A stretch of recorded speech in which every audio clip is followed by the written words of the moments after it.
ये पैगाम है भारत के हर कंटेंट क्रिएटर के नाम। जय भीम बड़ा सीधा हंसी, जय भीम। तैयार हो जाइए to unleash yourself. Jai Bhim app available on the Play Store and Apple App store.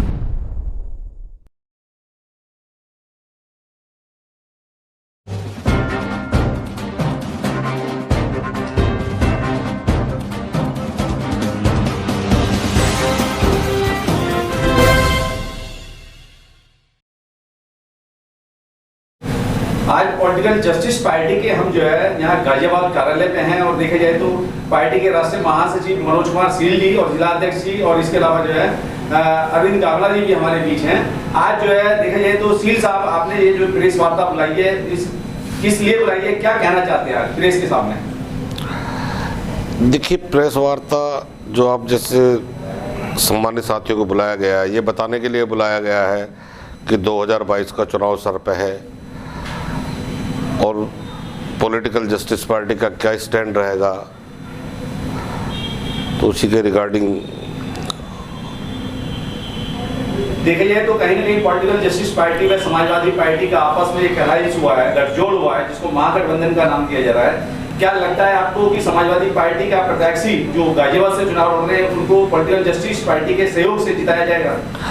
निसंदेह बिल्कुल, क्योंकि अभी हमने आज उनको बुलाया है प्रत्याशी को, जो समाजवादी पार्टी के प्रत्याशी गाजियाबाद सीट से सदर से विशाल वर्मा साहब को, और उनको पॉलिटिकल जस्टिस पार्टी ने भी पूरा समर्थन तो दिया ही है क्योंकि हम गठबंधन में हैं। दूसरे जो हमारा मजदूर वर्ग है, समाज है, उपेक्षित तबका है, वो लोग भी वहाँ उपस्थित थे और उनको सभी ने अपनी तरफ से पूर्ण आश्वस्त भी किया है और पूर्ण समर्थन भी दिया है। देखा जाए तो लाइन पार क्षेत्र में आप रहते हैं और लाइन पार क्षेत्र में ना ही तो यहाँ पे कोई भी कन्या डिग्री कॉलेज है, ना ही कोई बड़ा हॉस्पिटल है, ना ही कोई बड़ा स्टेडियम है। क्या लगता है कि यहाँ जिस तरीके के मुद्दे हैं लाइन पार क्षेत्र में, उन मुद्दों के ऊपर भी कोई चर्चा होगी इस चुनाव में? लाइन पार क्षेत्र एक बड़ा क्षेत्र है, सबसे बड़ा क्षेत्र है लाइन पार क्षेत्र, और इसकी जो मूलभूत जो सुविधा है वो उससे ये क्षेत्र पर वंचित रहा है। ना स्कूल है, ना कोई अस्पताल है, सड़कों में भी कोई उच्च गुणवत्ता की सड़कें भी नहीं है। तो लेकिन इस मसले पे भी विशाल वर्मा साहब से आज बात की गई, उनके संज्ञान में रखा गया और उन्होंने आश्वस्त भी किया कि अगर हमारी सरकार बनती है और मैं विजयी होता हूं तो लाइन पार क्षेत्र को जो ज़रूरत की चीज़ें हैं, जो सुविधा हैं, वो जरूर मुहैया की जाएगी। ऐसा उन्होंने समाज के प्रति वादा भी किया और जो जनता वहाँ बैठी थी उनको पूर्ण भरोसा भी दिलाया।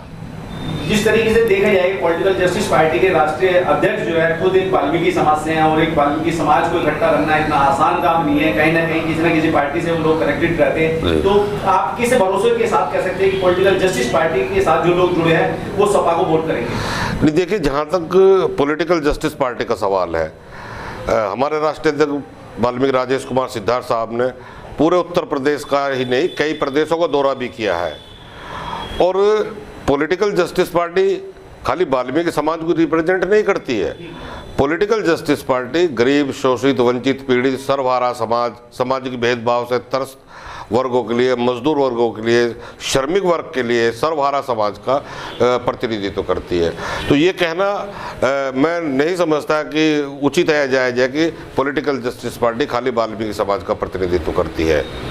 देखा जाए तो कहीं ना कहीं जिस तरीके से आपके मैनिफेस्टो में कहा गया है कि भारतीय संविधान की पुनः स्थापना के लिए पॉलिटिकल जस्टिस पार्टी का गठन हुआ है और कहीं ना कहीं जो संविधान की अवहेलना करने वाली पार्टियां उनको इस राजनीतिक सत्ता से दूर करने का काम करेगी पॉलिटिकल जस्टिस पार्टी, तो क्या कहेंगे इस बात को लेकर? देखिए, पॉलिटिकल जस्टिस पार्टी का जो संविधान जो बना हुआ घोषणा पत्र है, संविधान है, वो भारतीय संविधान के अनुरूप है और उसमें भारतीय संविधान के उद्देश्य में भी लिखा है, एक राजनीतिक न्याय का उसमें वर्णन किया गया है।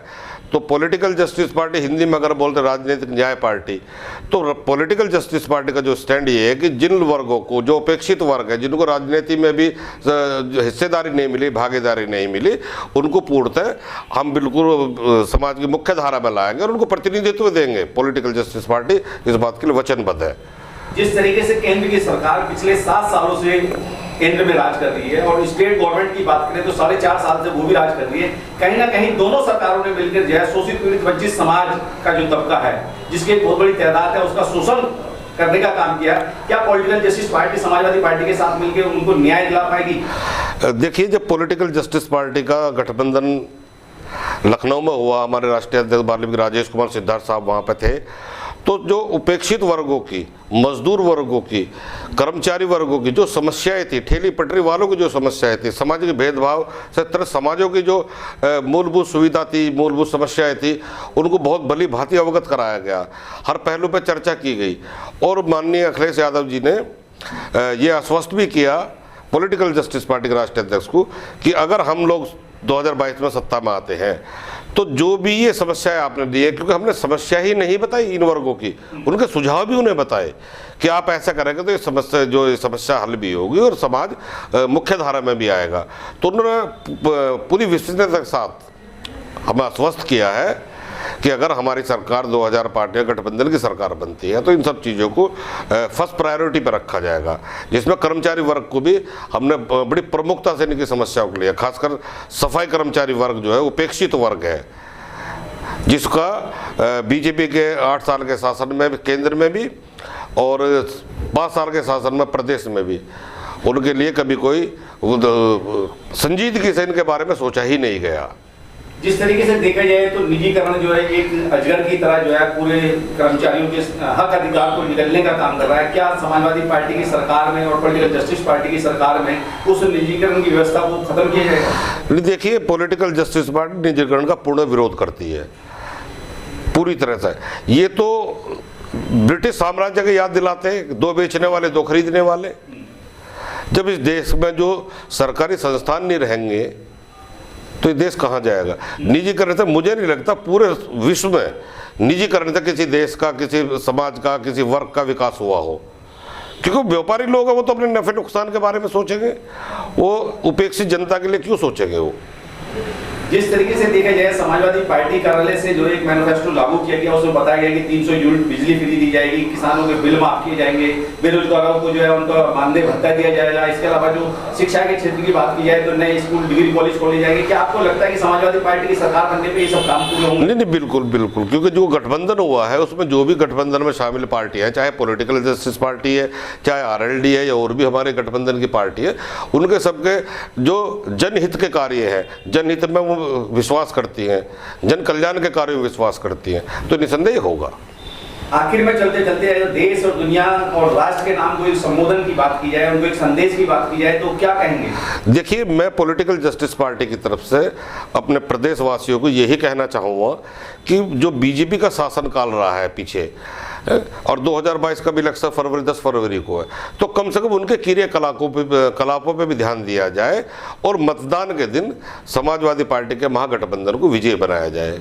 क्योंकि जो शोषण हो रहा है इस वक्त, चाहे महिलाओं का शोषण है, अभी हाथरस कांड अभी नहीं, अभी तरोताजा ही है वो, कि जिस तरह का व्यवहार इन्होंने, खासकर भाजपा सरकार ने, इनके प्रशासन ने जो हाथरस में किया, वो घोर निंदनीय है। ऐसा शायद हिंदुस्तान में पहली बार ऐसा हुआ है।